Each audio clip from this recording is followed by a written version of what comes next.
Hello hi అండి. ఇది వచ్చేసి రాసి బుట్ట హ్యాండ్స్ కటింగ్. చెయ్యి పొడవు వచ్చేసి 9.5 తీసుకున్నాను.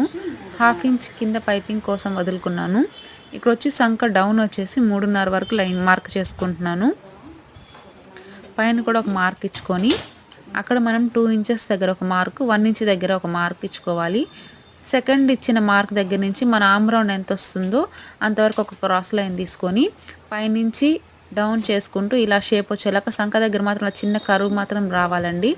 పైకి వచ్చేసి ఒక 3 ఇంచెస్, 3.5, 2.5 అది మన చాయిస్. ఇక్కడ క్లాత్ లేదు కాబట్టి నేను ఇంకా 3 ఇంచెస్ వరకే ఉంది. అందుకని చిన్న బుట్ట వచ్చేలాగా 3 ఇంచెస్ అయితే వదులుకున్నాను. సైడ్కి కూడా 3 ఇంచెస్ మార్క్ చేసుకోవాలి. మార్క్ చేసుకున్న తర్వాత దాన్ని కలుపుకుంటూ మనం చంక రౌండ్లోకి దాన్ని కలిపేసేయాలి. నెక్స్ట్ వచ్చి గీసిన విధంగా కటింగ్ చేసుకోవటమే. అక్కడ మనం 3 ఇంచెస్కి మార్క్ ఇచ్చాం కదండి, అక్కడ ఒక చిన్న టక్స్ పెట్టుకోండి.